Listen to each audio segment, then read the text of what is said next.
সুরনাথ প্রফুল্ল মনে মন্থর গতিতে চলেছেন।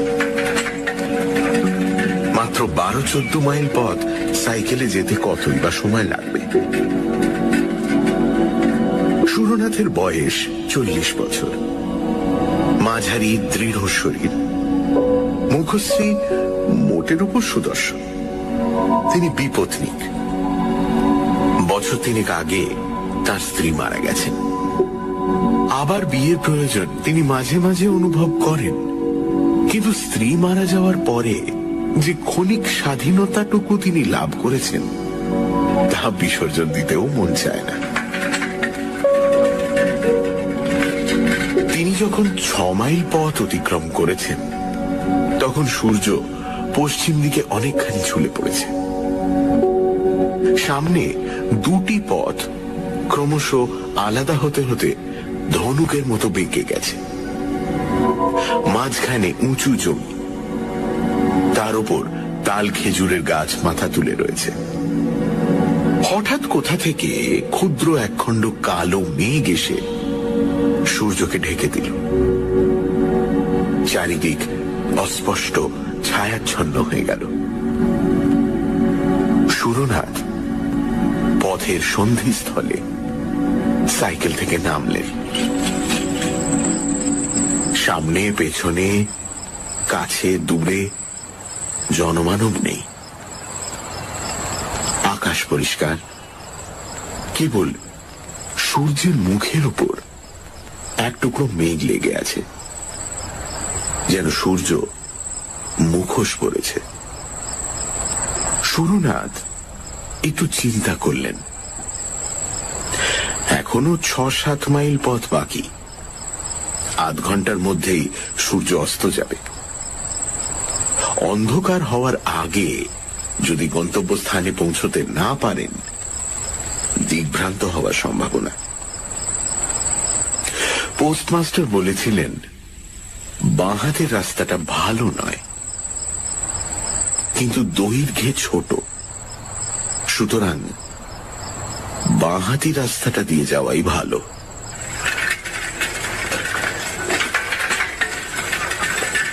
সুরনাথ সাইকেলে চড়ে বাঁহাতি রাস্তাটা ধরলেন। পোস্টমাস্টার মিথ্যে বলেননি। পথ অসমতল ও পাথরে ভর্তি, কিন্তু সাবধানে চললে আছাড় খাওয়ার ভয় নেই। সুরনাথ সাবধানে অথচ দ্রুত সাইকেল চালালেন। সূর্যের মুখ থেকে মেঘ কিন্তু নড়ল না। মনে হলো মুখে মুখোশ এঁটেই সূর্যদেব অস্ত যাবেন।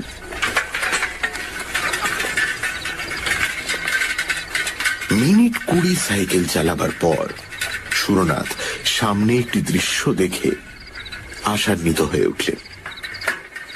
অস্পষ্ট আলোতে মনে হলো যেন রাস্তার দুধারে ছোট ছোট কুটির দেখা যাচ্ছে। 2-1টা আবছা মূর্তিও যেন ইতস্তত হেঁটে বেড়াচ্ছে।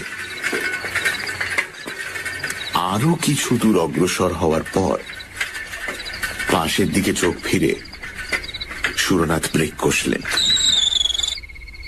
একটা ছোট মাটির কুটির যেন মন্ত্র বলে রাস্তার পাশে এসে দাঁড়িয়েছে। আশেপাশে অন্য কোনো কুটির দেখা যাচ্ছে না। এই কুটিরটি যেন গ্রামে প্রবেশের মুখে প্রহরীর মতো দাঁড়িয়ে আছে। সুরনাথ রাস্তার ধারে যেখানে সাইকেল থেকে নামলেন সেখান থেকে 3 গজ দূরে কুটিরের দাওয়ায় খুঁটিতে ঠেস দিয়ে এক যুবতী বসে আছে। সুরনাথের চোখের সঙ্গে তার চোখ চুম্বকের মতো আবদ্ধ হয়ে গেল।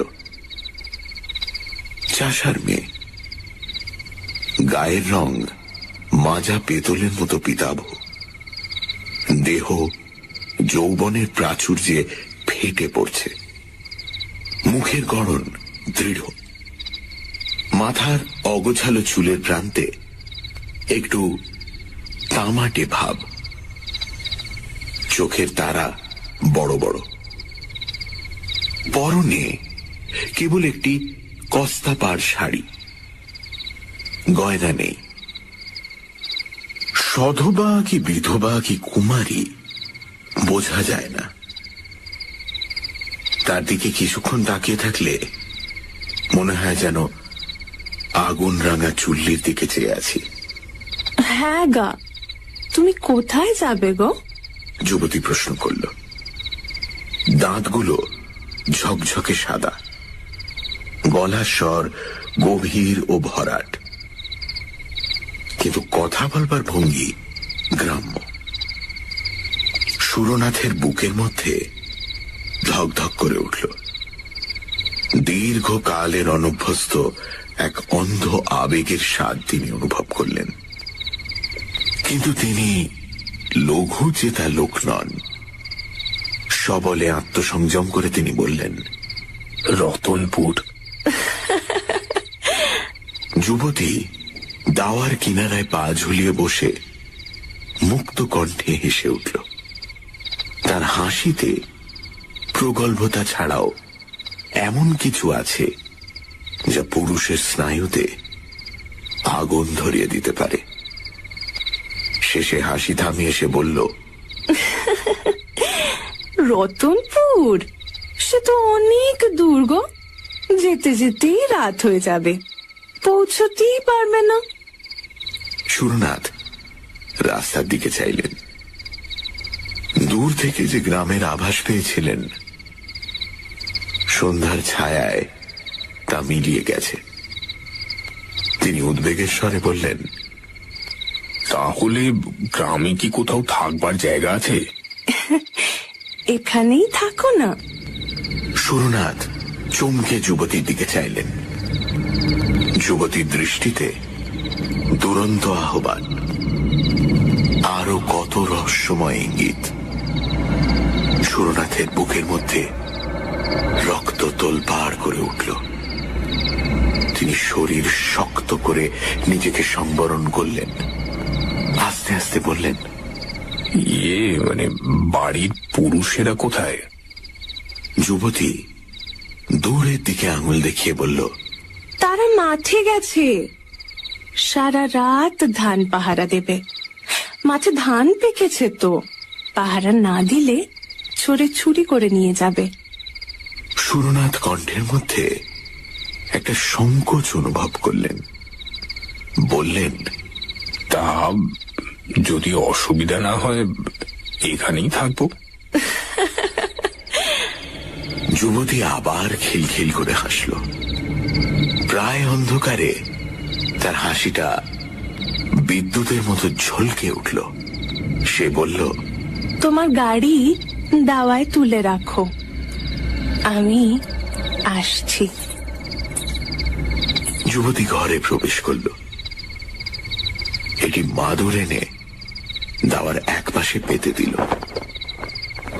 এক ঘটি জল ও গামছা খুঁটির পাশে রেখে বলল, হাত মুখ ধো, চা খাবে তো? আমি এখনই তৈরি করে আনছি। যুবতী ঘরের মধ্যে চলে গেল। সুরনাথ হাত মুখ ধুয়ে মাদুরে বসলেন। ঘরে প্রদীপ জ্বলে উঠল।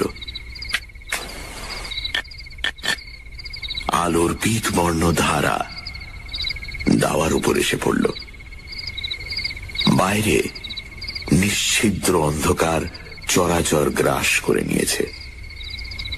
সুরনাথ বসে চিন্তা করতে লাগলেন।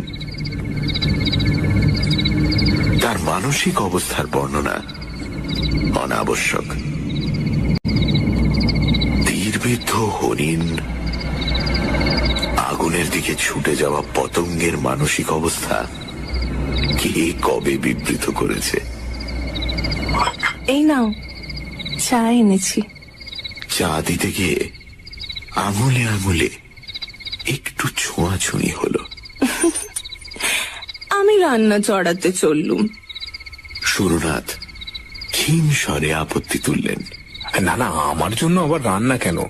ঘরে মুড়ি মুড়কি যদি কিছু থাকে তাই খেয়ে শুয়ে থাকবো। ও মা, মুড়ি মুড়কি খেয়ে কি শীতের রাত কাটে গো? রাত উপসে হাতি টলে, তোমার অত লজ্জায় কাজ নেই। 1 ঘন্টার মধ্যেই রান্না হয়ে যাবে। যুবতী চলে গেল। সুরনাথ চায়ের বাটিতে চুমুক দিলেন। পেতলের বাটিতে গুড়ের চা, কিন্তু খুব গরম। তাই ছোট ছোট চুমুক দিয়ে পান করতে করতে তার শরীর বেশ চাঙ্গা হয়ে উঠল। সুরনাথ লক্ষ্য করলেন কুটিরের মধ্যে 2টি ঘর, একটি রান্নাঘর, অপরটি বোধহয় শোয়ার ঘর। তিনি অনুমান করলেন দাওয়ায় মাদুরের উপর তার শোয়ার ব্যবস্থা হবে। তাই ভালো, কোনো মতে রাত কাটিয়ে ভোর হতে না হতেই তিনি চলে যাবেন।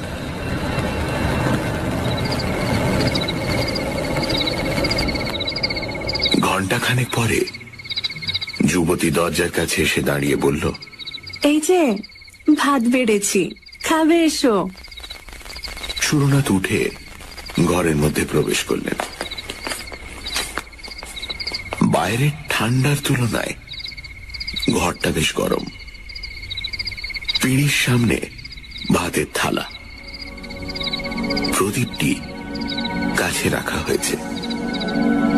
আয়োজন সামান্যই, ভাত, ডাল এবং একটা চচ্চড়ি জাতীয় তরকারি। সুরনাথ খেতে বসলেন। যুবতী অতি সাধারণ গৃহস্থালির কথা বলতে বলতে ঘরের এদিক ওদিক ঘুরে বেড়াতে লাগলো। সুরনাথ লক্ষ্য করলেন রান্না করতে করতে যুবতী কখন পায়ে আলতা পড়েছে। যুবতী সুরনাথের সঙ্গে সহজভাবে কথা বলছে, অথচ তিনি হু হা ছাড়া কিছুই বলছেন না। বিপদের সময়ে যে ডেকে ঘরে আশ্রয় দিয়েছে, খেতে দিয়েছে, তার সঙ্গে অন্তত 2টো মিষ্টি কথা বলার প্রয়োজন রয়েছে। তিনি শামুকের মতো খোলের ভেতর থেকে গলা বাড়িয়ে বললেন, তোমার নাম কি? এক ঝলক হেসে যুবতী বলল, কামিনী। নামটা তপ্ত লোহার মতো সুরনাথের গায়ে ছ্যাঁক করে লাগলো। তিনি শামুকের মতো আবার খোলের মধ্যে প্রবেশ করলেন। খাওয়ার শেষে সুরনাথের হাত মুখ ধোয়া হলে কামিনী বলল, পাশের ঘরে বিছানা পেতে রেখেছি, শুয়ে পড়ো গিয়ে। সুরনাথের বুক ধড়াস করে উঠল। তিনি তোতলা হয়ে গিয়ে বললেন, হ্যাঁ, না, আমি বাইরে মাদুরে শুয়ে রাত কাটিয়ে দেবো। কামিনী গালে হাত দিয়ে বলল, ও মা, বাইরে শুবে কি? শীতে যে পুরো জমে যাবে। যাও, বিছানায় শো গিয়ে। সুরনাথ কথা কাটাকাটি করলেন না। কামিনী রাত্রি কোথায় শোবে প্রশ্ন করলেন না। শাস্তি পাওয়া আসামির মতো শোবার ঘরে প্রবেশ করলেন।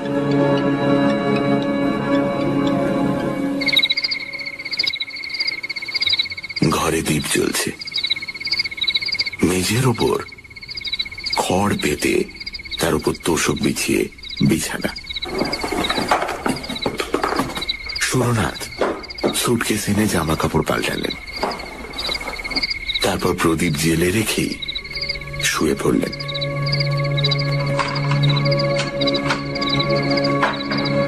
চোখ বুজে তিনি পাশের ঘরে খুটখাট ঠুনঠান বাসন কোসনের শব্দ শুনতে লাগলেন।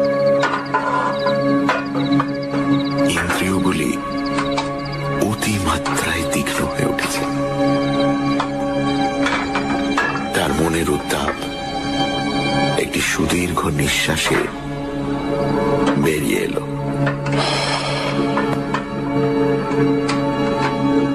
চোখ বুজে অনেকক্ষণ শুয়ে থাকবার পর তিনি আচ্ছন্নের মতো হয়ে পড়েছিলেন।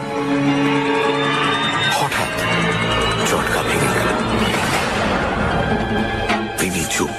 দেখলেন কামিনী নিঃশব্দে কখন তার বিছানার পাশে এসে বসেছে। তার মুখে বিচিত্র হিংস্র মধুর হাসি।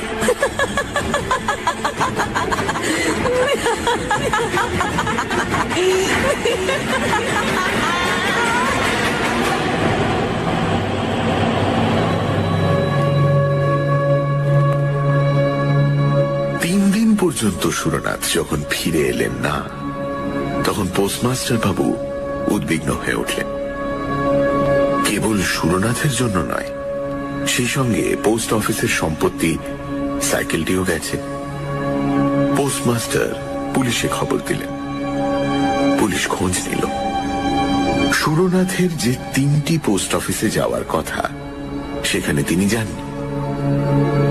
পুলিশ তখন রীতিমতো তদন্ত আরম্ভ করল।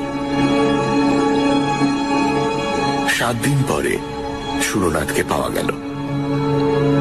বাঁহাতি রাস্তায় একটিও কুটির নেই। সেই রাস্তার পাশে ঝোপঝাড়ের মধ্যে তার মৃতদেহ পড়ে আছে। সাইকেলটা কাছেই মাটিতে লুটিয়ে পড়ে আছে। তার পেছনে সুরনাথের সুটকেস রয়েছে। সুটকেসের মধ্যে কাপড় চোপড়, সাবান, মাজন, ব্রাশ সমস্তই মজুদ আছে। কিছু খোয়া যায়নি। সুরনাথের দেহেও কোনো আঘাতের চিহ্ন নেই, কিন্তু দেহটি প্রাচীন মিশরীয় মামির মতো শুকনো ও অস্থি চর্মসার হয়ে গেছে, যেন রক্তচোষা বাদুর দেহটাকে শুষে নিয়েছে। পুলিশ হাসপাতালে লাশ চালান দিল। পোস্টমাস্টার যখন সুরনাথের মৃত্যুর বিবরণ শুনলেন, তখন তিনি আক্ষেপে মাথা নেড়ে বললেন, আহারে, ডাইনির হাতে পড়েছিলেন। কামিনী ডাইনি এখনো তল্লাটে আছে। মায়া বিস্তার করে বেচারিকে টেনে নিয়েছিল। আমি ইন্সপেক্টর বাবুকে সাবধান করে দিয়েছিলাম, বলেছিলাম বাঁহাতি রাস্তাটা ভালো নয়, কিন্তু উনি শুনলেন না।